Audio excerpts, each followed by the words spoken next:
안녕하세요. 저는 아들 하나를 키우고 있는 40대 초반 여자입니다. 말 한마디로 천냥 빚을 갚는다는 속담이 있죠.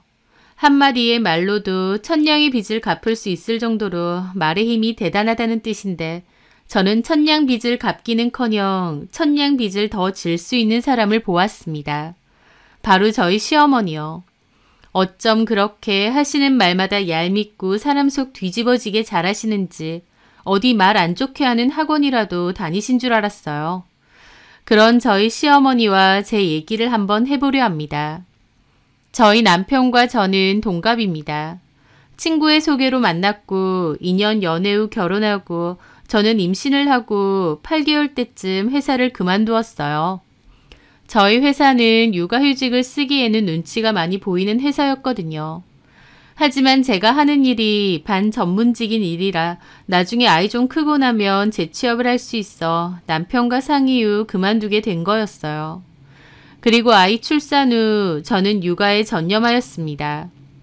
아이 출산 전에는 어머님을 자주 뵙지는 않았기에 이렇게 열불날 정도로 말씀을 하시는지 몰랐어요. 물론 그 전에 신혼 때에도 시댁을 찾아뵈면 아들 얼굴이 많이 상했다, 일하느라 힘들지 않냐며 안쓰러워하시고 제가 아침밥은 잘 차려주는지 옷은 잘 다려 입히는지 말씀하셔서 빈정이 상할 때가 있긴 했어요. 하지만 자식 걱정이 많이 되시나 보다 하며 좋게 생각하려 했죠. 그러다 하루는 저와 남편이 빨간 날이 끼어있는 주말에 여행을 다녀온 적이 있었습니다. 태교 여행 겸해서 강원도로 다녀왔는데 어머님은 톡으로 연락하셔서는 놀러 갔냐? 놀러 간 사진 좀 보내봐라 하셨습니다. 근데 뭔가 떠보는 느낌이 들긴 했어요. 연휴인데 시댁 안 오고 너네들끼리 놀러 갔냐 하는 느낌이요. 그때도 뭔가 기분이 좀 그렇긴 했는데 제가 임신해서 좀 예민한 건가 하며 넘어갔습니다. 그리고 아이를 출산하고는 어머님은 본색을 드러내셨어요. 병원과 조리원에 하루가 멀다 하고 오셔서는 아이를 보시고 저한테 들렀다 가셨어요. 그러면서 하시는 말씀이 심쿵이가 얼굴이 좀 하얗더라. 보통 태어나서 하얀 애는 나중 되면 까매지는데 주은이 네가 피부가 좀 까맣지? 저 피부 까맣다는 소리 처음 들어봤습니다. 오히려 하얀 편이에요. 저희 남편이 타고나길 좀 까무잡잡한 피부고요. 그리고 태어나서 하얀아기가 나중에는 까매지나요? 그런 얘기도 처음 들어봤기로서니 당신 손주한테 저렇게 말씀하시는 어머님을 보며 좀 어이가 없었습니다. 저 안 까매요, 어머님. 저 오히려 흰 편인데. 아휴, 그럼 누굴 닮은 거야? 우리 성태는 아기 때 흰떡이었어, 흰떡. 남편 어릴 때 사진 본 적 있었는데 저는 그런 어두운 흰떡은 처음 보았습니다. 쑥떡 정도 되는 것 같은데 어머님은 흰떡이라고 우기시더라고요. 안 그래도 애 낳고 감정 기복이 오르락 내리락 하는 때인데 어머님의 저런 말씀도 좋게 들리지 않았습니다. 그리고 저한테 젖은 잘 나오냐, 미역국은 잘 먹냐 하시길래 아직 잘 안 나온다 했더니 네 가슴 모양을 보니 딱 봐도 젖이 많을 것 같지는 않더라. 그래도 미역국 많이 먹고 많이 물려. 애한테 많이 물려야 그나마 양이 는다. 그러셨습니다.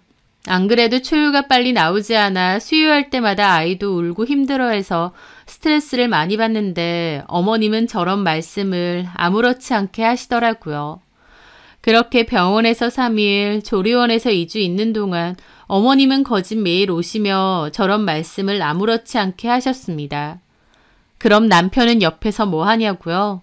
늘상 있는 일처럼 그냥 멍하게 듣고 있고 고개를 끄덕끄덕 할 때도 있습니다.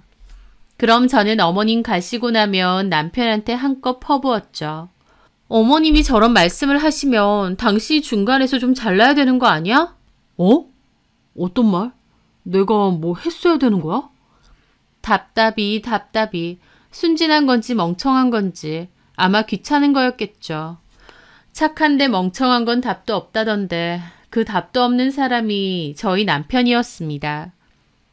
아니, 어머님이 우리 심쿵이 피부 까매진다고 말씀하실 때도 그렇고 나 초유 잘 안 나와서 스트레스 받는데 그걸 그런 식으로 말씀하셔도 되는 거냐고.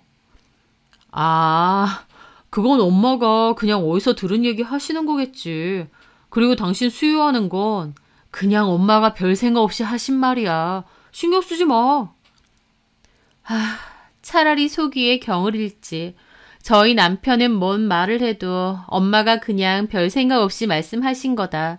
당신이 아기 낳고 예민해져서 그런 거다 라고 합니다.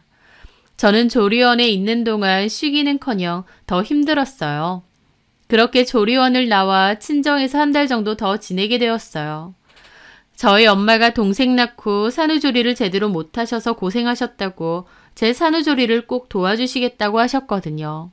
그렇게 친정에서 지내는 동안 어머님은 오시지 못하니 저랑 남편, 어머님 셋이 들어간 단톡방을 만드셨어요. 그리고 매일같이 사진 보내라, 동영상 찍어 보내봐라, 애 얼굴 좀 보자 하셨습니다. 그리고 하루에 한 번 이상 꼭 영상통화를 하셨어요. 아이가 무슨 말을 하는 것도 아니고 자거나 울거나 제가 수유하거나 세 가지 중 하나인데 뭘 그렇게 보시고 싶다고 영상통화를 하시는 건지. 어쩔 때는 저희 엄마한테도 그러셨습니다. 아유, 사부인, 산후조리 하시느라 힘드시죠? 그래도 손주 보니까 얼마나 좋으세요. 손주 얼굴 한번 보면 힘든 거 싹 없어지는 거죠. 아유, 힘든 게 뭐야. 힘이 펄펄 나지. 우리 장손 잘 좀 부탁해요. 그러셨습니다. 저희 엄마 떨떠름하게 네 사부인 하고 전화 끊으셨지만 언짢아하셨어요. 저희 엄마 제 산후조리에 저희 아기까지 같이 돌봐주시느라 새벽에도 같이 잠 못 잘 때가 많으셨어요. 오히려 저 잘하고 엄마가 아기 분유 먹여 재워주시고 새벽에 기저귀 갈아주시고 애쓰셨습니다. 그런데 말이라도 고생하신다 한마디면 될 걸 힘든 게 뭐 있냐 하시고 게다가 자기네 장손 잘 부탁한다니. 우리 어머님이지만 참 정떨어지게 말씀 잘하신다 싶었어요. 그렇게 친정에서 산후조리를 하고 집에 와서 저는 본격적인 육아를 시작했습니다. 아기가 어리면 어린 대로 잘하면 잘하는 대로 손이 많이 가고 제 시간도 없고 정말 너무 힘들더군요. 게다가 아기가 좀 예민한 편이다 보니 통잠도 잘 안 자고 자주 깼어요. 그래서 저도 덩달아 잠을 잘 못 자고 힘들었죠. 오죽하면 그맘때 제 소원이 5시간만이라도 좀 푹 자보는 거였으니까요. 그렇게 힘든 와중에 어머님은 종종 오셔서는 속을 뒤집고 가셨습니다. 아기가 피부가 예민한데 집이 좀 건조하다 보니 피부가 뒤집어져 빨개진 적이 있었는데 아니 너는 애를 어떻게 보길래 피부가 이렇게 됐는데도 냅두고 있어? 저 냅둔 적 없습니다.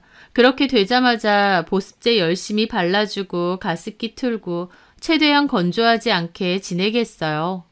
그런데도 어머님은 사소한 거 하나하나 잔소리를 하셨습니다.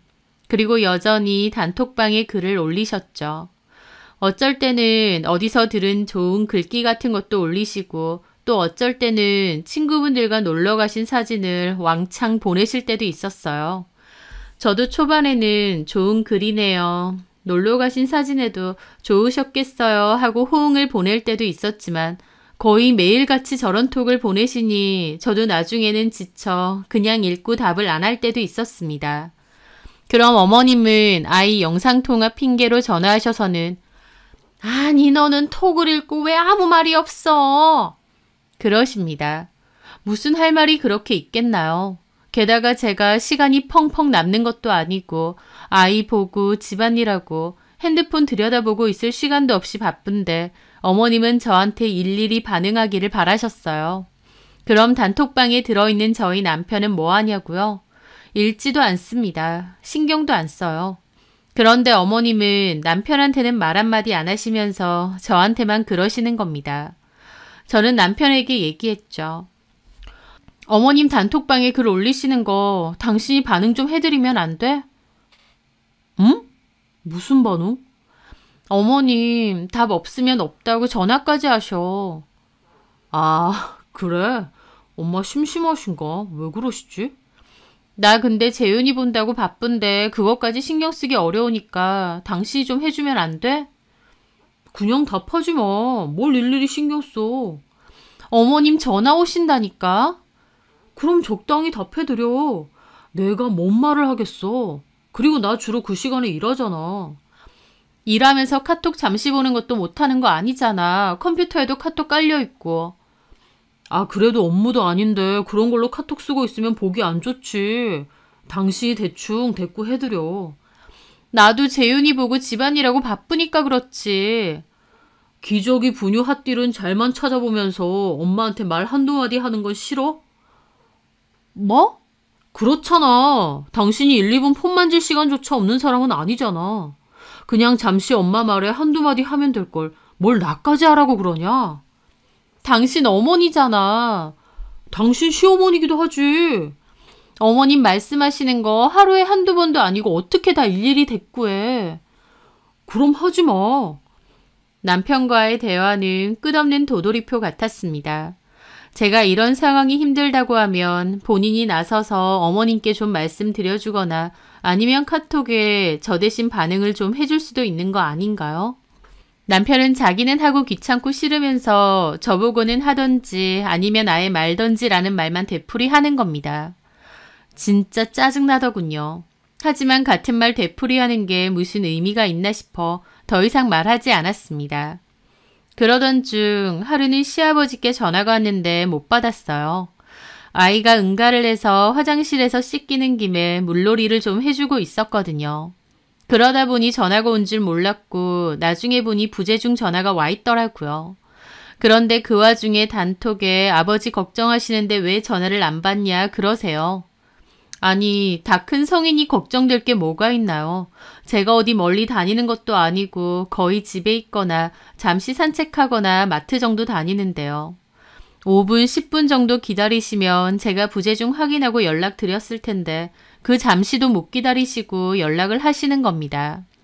그리고는 또 연락하셔서는 아버지가 애기 보고 싶다는데 영통 좀 자주 해라 하십니다.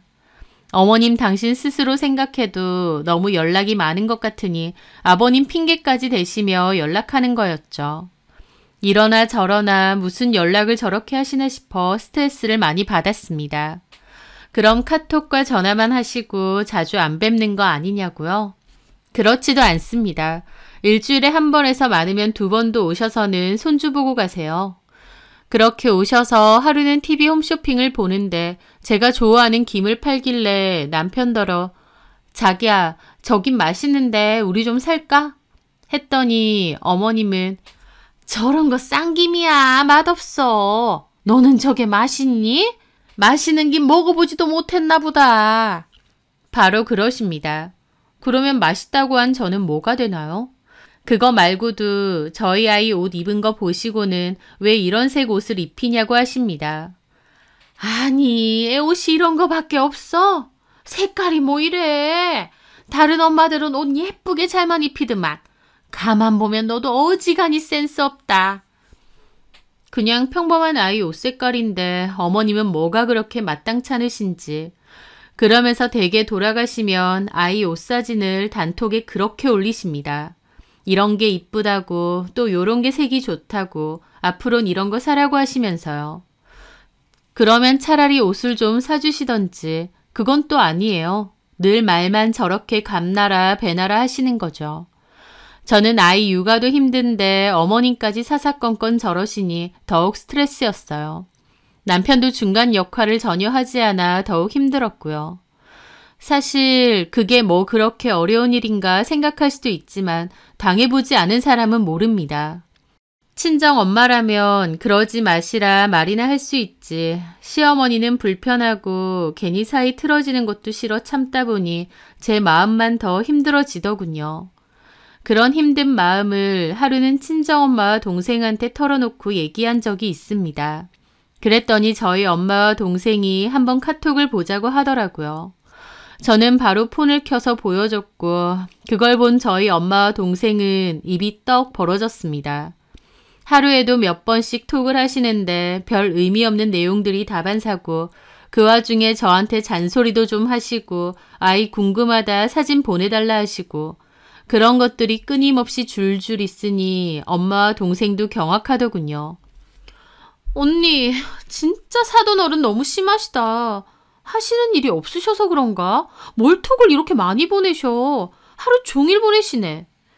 그치. 나 이제는 카톡 오는 소리만 들려도 심장이 벌렁벌렁 한다니까. 얼마나 스트레스인데. 그러게. 내가 보니까 이거는 장난 아니야. 처음에 언니 말만 들었을 때는 뭐 그런 걸 가지고 그러나 싶기도 했는데 아니네. 진짜 너무 심하시다. 그러더라고요. 그나마 동생과 엄마가 제 마음을 알아주니 마음이 좀 편안해졌습니다. 그런데 그 와중에 또 어머님이 카톡을 보내셨어요. 인생에 관한 명언이 가득 적힌 글을 복사 붙여넣기 해서 보내신 거였습니다. 동생은 그걸 보고 또 헉했습니다. 근데 언니, 계속 이렇게 살아야 되는 거야? 진짜 너무 심하시다. 근데 이걸 반응 안 해드리면 전화까지 오는 거잖아. 그리고 형부도 너무하시네. 사돈어른이 이 정도면 중간에서 좀 자르셔야 되는 거 아니야? 그니까 내가 속이 안 터지겠니? 너네 형부는 지가 불편한 게 없으니까 나 몰라라 한다. 내가 이랬는데 답장 안 하지? 좀 있으면 전화하실지도 몰라. 내 폰 잠시 줘봐. 답장 좀 하고. 저는 그렇게 동생과 얘기하는 도중 어머님께 좋은 글이네요 하고 답을 보냈습니다. 동생은 고개를 절레절레 하더니 저에게 말했습니다. 언니, 계속 이렇게 가면 언니 진짜 스트레스 받아서 안 될 것 같아. 내 말대로 해보는 건 어때? 엄마도 좀 도와줘. 그렇게 동생은 저와 엄마에게 자신의 아이디어를 얘기했습니다. 그리고 다음날 저는 마음을 굳게 먹고 핸드폰을 손에 꼭 쥐었습니다. 그리고 카톡으로 어머님께 연락을 했죠. 어머님, 좋은 아침이에요. 식사하셨어요? 재윤이는 이유식 한 그릇 뚝딱 했어요. 사진 보세요. 재윤이 너무 이쁘죠? 근데 어머니, 왜 사진에 답 없으세요? 서운해요. 우리 재윤이 밥 잘 먹었죠? 어머님, 재윤이 오늘 이 옷 입었는데 어때요? 이쁘죠? 어머님, 재윤이가 이렇게 황금똥을 쌌어요. 설사기가 있어서 걱정했는데 세상에 이렇게 황금똥을 싼 거 있죠? 이제 건강해졌나 봐요. 어머님이 한번 봐주세요. 원래 똥을 보면 아이 건강을 알 수 있다잖아요. 어머님, 왜 말씀이 없으세요? 어머님, 오늘 재윤 아빠 회식 있다고 늦는데요. 오늘도 저 혼자 재윤이 씻기고 먹이고 재워야 되는 거 있죠? 독박육아 너무 힘든 것 같아요. 어머님, 제 얘기 좀 들어보세요. 어제는 재윤 아빠가요. 하면서 저는 작정을 하고 계속 톡을 보냈습니다. 아이 얘기, 독박육아 힘들다는 하소연, 그 외에 시시콜콜한 얘기 전부 다요. 사진도 틈틈이 엄청 보냈죠. 잘 나온 사진 한두 장만 보내는 게 아니라 아이 사진을 연사로 10장, 20장 찍어서 그걸 그냥 냅다 보냈습니다. 어머님이 처음에는 약간 당황하신 듯 그래 이쁘다, 귀엽다 이렇게 반응을 하셨어요. 그 뒤로 저는 더욱 호들갑스럽게 반응하며 계속 보냈습니다. 그리고 어머님이 좋은 글을 보내시면 저도 덩달아 서너 개를 보냈습니다. 동생이 쓰라고 찾아서 보내줬거든요. 그리고 어머님 읽어보셨어요? 너무 좋은 내용이죠? 이것도 읽어보세요. 이것도요. 하면서 제가 더 보내버렸습니다. 글귀도 보내드리고 재밌다고 유튜브도 보내드리고 음식하실 때 도움되라고 요리 영상 보내드리고 살림 영상 보내드리고 그리고 어머님이 톡을 안 읽으신 지 5분 정도 지나면 바로 전화했습니다. 어머님, 왜 연락이 안 되세요? 걱정했잖아요. 뭔 걱정이야. 나 앞동에 친구가 깻잎 좀 준다고 해서 받아오느라. 연락 안 되시면 걱정되죠, 어머님. 요즘 세상이 좀 흉흉한가요? 아니, 뭐 애도 아닌데 뭘 그렇게 걱정을 해. 그래도 어디 그런가요? 연락이 안 되시는데. 앞으로는 연락 바로바로 해주세요. 저 걱정되잖아요. 하면서 저 또한 수시로 전화를 했습니다. 영상통화도요. 어머님은 화장실에 있는데 자꾸 통화하지 말라며 역정도 내셨죠.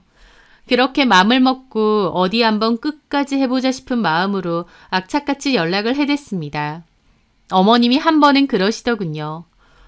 너 왜 이러니? 일부러 이러는 거야 뭐야? 나 오늘 친구 만난다고 하는데 왜 자꾸 카톡하고 전화질이야?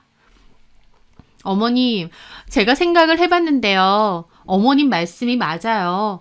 가족끼리 일상을 공유하고 연락하고 그런 게 참 필요한 것 같더라고요.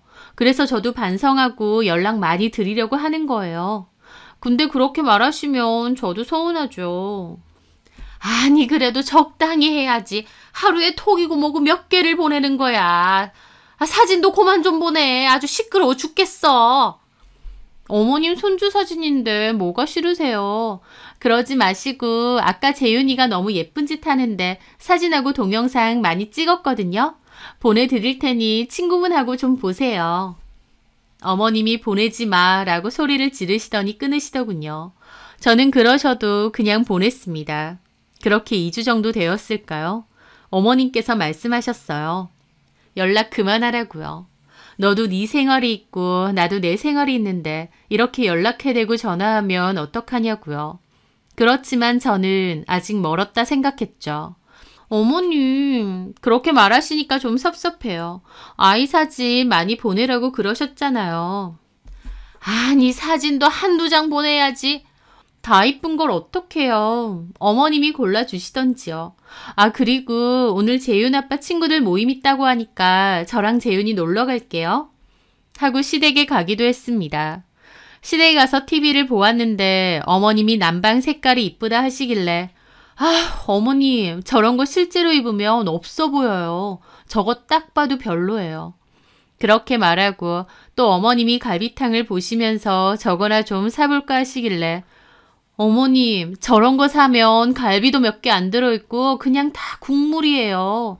저런 걸 누가 사요? 맛도 순 조미료. 별로죠. 사사건건 그랬습니다. 어머님 하시는 말씀마다 태클을 걸었더니 어머님도 무척 언짢아하셨어요. 하지만 모르는 척하면서 낭창한 얼굴로 저녁도 얻어먹고 왔습니다. 그렇게 어머님께 단톡에 끊임없이 말하고 전화 걸고 딴지 걸고 했더니 결국 어머님 소리까지 지르셨어요. 주은아, 너 요새 왜 그래? 네, 어머님? 왜요? 너네가 연락 좀 했기로서니 그거 싫다고 지금 시위하는 거지? 내가 모를 줄 알아? 어머, 어머님, 그럴 리가요. 어머님께서 연락하는 거 좋아하시길래 저도 열심히 연락한 것 뿐인걸요. 연락 없으면 전화하시고 그러시길래 저도 그렇게 해야 되는 건가 싶어서 한 건데. 아니, 해도 적당히라는 게 있어야지. 사람이 어떻게 폰만 보고 살아. 내가 그렇게 한가해? 뭘 좀 하느라 답 안 하면 득달같이 전화해서 왜 답이 없냐고 그러고 너는 애 안 키우니? 시간이 남아돌아? 어머님 말씀 맞아요. 사람이 어떻게 폰만 보고 살겠어요. 저도 집안일하고 재윤이 보느라 바빠요. 근데 어머님 단톡에 제가 답 안 하면 전화하시고 영상통화 거시고 계속 그러셔서 저도 너무 힘들었어요. 그래서? 지금 시애미한테 너도 한번 당해봐라 그거야? 아니, 뭘 어머님도 당해보셔라 이런 것까진 아니고 제 상황이 그렇다고요. 어머님도 제가 계속 연락하고 전화하고 답해달라 말씀드리니 힘드시죠? 저도 그랬다고요. 아이고, 그래. 내가 참 대단한 며느님을 뒀네. 시애미가 연락 좀 했다고 그대로 따라하는 대단한 며느님을 뒀어. 너 이제 나한테 연락하지 마. 할 말 있으면 성태한테 해서 하고 꼭 필요한 것만 연락해. 알겠니? 그리고 재윤이 사진도 내가 보내라 할 때만 보내. 비슷한 사진 20장, 30장씩 줄줄 보내지 말고 내가 보내달라 할 때만 한두 장 보내라고. 어머님이 그렇게 생각하시니 저도 알겠습니다. 라며 한껏 서운한 말투로 얘기했죠. 하지만 속으로는 쾌재를 불렀습니다. 그렇게 저는 시어머니의 연락으로부터 해방이 되었죠. 3주 넘게 핸드폰을 붙잡고 시도 때도 없이 연락을 하느라 저도 힘들었지만 그래도 이런 성과가 있으니 다행이다 싶었습니다. 그 뒤로 어머님은 아예 단톡방도 나가셨어요. 그래서 가끔 저희 아들 사진을 어머님이나 아버님 개인톡으로 보내드리고요. 그 외에 연락도 거의 없으셨어요. 어찌나 속이 시원하던지. 그리고 저에게는 또 한 명이 남아있었습니다. 제가 힘들다고 하던지 말던지 신경도 안 쓰고 살았던 남편 말이죠. 남편은 저희 엄마가 혼쭐을 내주셨어요. 똑같은 카톡방 감옥으로 말이죠. 엄마가 저와 남편 그리고 동생을 단톡에 초대하셨고 시어머니가 했던 방법과 비슷하게 톡을 보내셨어요.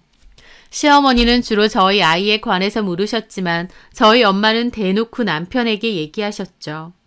김서방 출근은 했나? 아침은 먹고 출근했나? 피곤할 텐데 전에 내가 사준 비타민 잘 챙겨 먹게.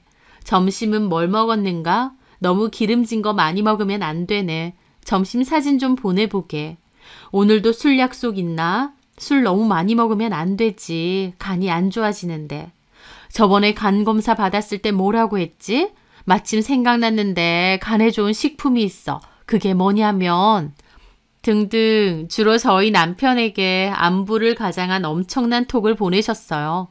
저희 남편도 시어머니 연락에는 답을 안 했지만 저희 엄마는 장모님이다 보니 어쩔 수 없이 보내시는 카톡에 째깍째깍 답을 할 수밖에 없었습니다. 그와 동시에 동생이 재미있는 영상이나 사진도 엄청나게 보냈습니다. 보통 그런 내용이 한두 번이면 같이 보면서 재미있다 하지만 사실 그게 많아지면 잘 안 보게 되거든요. 그런데 그 와중에 저희 동생은 형부 재밌으시죠? 이거 형부가 좋아하실 것 같다 올려요. 너무 웃겨요. 형부도 보시고 알려주세요. 재밌죠? 하면서 남편을 겨냥해 얘기했어요. 그럼 그 와중에 남편은 영상이나 사진을 보고 소감을 말해야 했죠. 하루 이틀이야 답했겠지만 그게 시간이 지나면서 자기도 짜증이 많이 났나 봐요. 일주일 정도 지나자 저한테 불만을 토로하더라고요. 자기야, 이거 단톡방 꼭 해야 돼? 왜? 엄마가 가족 톡방 하면 좋겠다고. 당신도 따로 개인톡 보내기는 좀 어려우신데 이렇게 하니까 너무 좋다고 하시던데? 아니, 처제도 계속 영상 보내는데 나는 별 관심도 없는 영상인데 보내고 나서 어떠냐고, 재밌냐고 계속 물으니까 안 볼 수도 없고. 주연이가 당신 좋아할 것 같다고 보내는 건데 좀 봐주면 되지. 나도 일하느라 바쁜데 계속 톡 오면 일에 지장 있다니까. 아니 1, 2분 답할 시간도 없는 거 아니잖아. 영상이야 나중에 퇴근하고 나서 보고 말해도 되는 거잖아. 이건 언제까지 해야 되는 거야? 아니 가족 단톡방인데 뭘 언제까지야. 그냥 계속 하는 거지. 나도 시댁 단톡방 있었잖아. 계속 하라고? 아, 나 진짜 바쁜데. 그럼 하지 마. 그냥 퇴장하던가. 아, 또 어떻게 그러냐. 장모님이 김서방이라고 콕 찍어서 말씀하시는데. 그럼 그냥 대충 대답해드려. 그게 뭐 그렇게 어려운 일이라고. 나도 하는 거잖아. 설마 당신 전에 내가 한 말 때문에 이러는 거야? 내가 뭘? 내가 전에 엄마랑 톡방에서 당신 힘들다 할 때 적당히 대꾸해 드리라고 해서 이러는 거냐고. 복수하는 거야? 아, 그때 그 일? 무슨 소리야. 내가 그 후로 크게 반성하고 그 뒤로 엄청 열심히 답해드렸잖아. 기억 안 나? 그거 우리 엄마 보고 역으로 당해봐라 해서 톡 엄청 보내고 그런 거 내가 모를 줄 알아? 당신은 뭘 또 그렇게 꼬아서 생각해. 어머님이 연락 좋아하시고 답 없으면 전화하시고 영상통화 수시로 하시길래 나도 열심히 그렇게 해드린 것뿐이야. 그게 며느리 도리 아니야? 당신이 말했던. 그래서 결국 엄마가 하지 말라고 하시고 지금 톡방도 없앴잖아. 그럼 당신도 나처럼 하던지 엄마한테 더 연락하고 전화하고 영상통화 걸어. 그러면 되잖아. 진짜 이럴 거야? 당신이 겪어보니 어때? 힘들지? 나도 그때 진짜 힘들었거든? 근데 당신 나한테 뭐라고 했어? 그게 뭐 그렇게 힘든 일이냐, 적당히 하면 되지라고 안 했어? 그래서 지금 나도 한번 개고생해봐라 이거야? 뭘 또 개고생이야. 우리 엄마 연락에 답하는 게 개고생이야? 말이 좀 너무하네. 나 기분 나쁠라 그래. 그래 알겠어. 어디 한번 해보자. 그렇게 남편은 저처럼 한번 해보려 한 것 같았습니다. 며칠 열심히 답하고 전화도 하고 하더군요. 하지만 저희 엄마 그 정도쯤은 여유롭게 받아치셨죠. 남편이 재미있는 사진이나 영상을 올리면 동생도 부지런하게 반응해주면서 자기도 더 올렸습니다. 그걸 보는 저는 진짜 꿀잼이 이런 거구나 하면서 팝콘 각으로 지켜봤죠. 남편이 열심히 전화하고 톡하며 반격을 해보려 했지만 얼마 지나지 않아 지쳐버렸습니다. 그리고 저에게 말하더군요. 자기야, 나 진짜 더 이상은 못하겠어. 뭘? 연락하는 거? 왜? 더 해도 되는데. 엄마는 당신 연락 받으니까 좋으시대. 주연이도 당신 올려주는 거 재밌다고 하던데? 내가 힘들어서 이제 못하겠어. 내가 진짜 미안해. 당신 이렇게 힘든 줄 모르고 모른 척 한 거 미안해. 반성했어. 그렇지? 당신 가족일 때는 편하니까 답을 하든 안 하든 신경도 별로 안 써도 되고 하는 거지. 어머님도 당신한테는 아무 말 안 하셨으니까 더 그랬을 거고. 근데 나는 진짜 힘들었어. 재훈이 잠도 없어서 낮잠 잘 때 나도 같이 쪽잠 자면서 버티는데 그 와중에도 연락하시고 전화하시고 그거 받아들이느라 나도 너무 힘들었다고. 근데 당신은 내 마음 알아주지도 않고 중간에서 아무 역할도 안 해주니 내가 얼마나 서운했는지 알아? 그래, 당신 말이 다 맞아. 내가 겪어보니까 당신 진짜 대단하다 싶더라. 내가 너무 무심했던 것도 알겠어. 장모님 연락 오실 때마다 심장이 두근두근 하더라니까. 단톡한 지 한 달도 안 되었는데 진짜 너무 힘들어서 폰 보기가 무서울 정도야. 근데 당신은 몇 달을 그렇게 살았으니 내가 진짜 잘못했다 싶더라고. 미안해 자기야. 남편은 그렇게 반성을 했습니다. 타고나길 나쁜 사람은 아니어서 그래도 스스로 반성하고 사과하는 모습에 살짝 웃음도 나더라고요. 제 마음도 알아주고 스스로 반성도 하니 이만하면 됐다 싶었어요. 그렇게 다음날 저는 친정에 가서 엄마와 동생에게 이 사실을 전했고 저희는 단톡방을 모두 나갔어요. 남편이 저렇게 말하는데 더하면 그건 진짜 싸우자는 거니까 저도 이만하면 됐다 생각해서 그만두었습니다. 그리고 한 달 가까이 수고해준 엄마와 동생에게 근사한 점심을 대접했어요. 그 후 저는 나름 평온하게 지냅니다. 종종 시댁과 친정의 아이 사진과 동영상을 보내드리고 가끔은 안부 전화를 하고 찾아뵙기도 해요. 어머님이 가끔은 또 듣기 안 좋은 소리를 하실 때도 있지만 저도 이제 당하고 있지만은 않고 제 할 말 조근조근 하면서 지냅니다. 남편도 옆에서 중간 역할하며 어머님 얘기 커트할 때도 있고 제 편 들어줄 때도 있어서 예전만큼 스트레스 받지 않아요. 어머님 말씀에 상처받고 힘들 때도 있었지만 이제는 나름 내공도 쌓여 예전만큼 어렵거나 속상하지 않습니다. 그렇게 되기까지 제 노력과 저희 친정 식구들의 노력이 있기도 했지만 그래도 자신의 모습을 반성하고 노력하는 남편이 있어 다행이라고 생각해요. 가족이라고 꼭 모든 일상을 공유하고 지나치게 가까울 필요는 없는 것 같아요. 적당히 각자 생활에 신경 쓰고 사는 것이 정신 건강에도 더 이로울 것 같고요. 저는 앞으로도 아이 잘 키우면서 시댁과 친정에 현명하게 자라며 지내려 합니다. 오늘의 사연 재밌으셨다면 구독과 좋아요 버튼 꾹 눌러주세요. 제 사연 들어주셔서 감사합니다.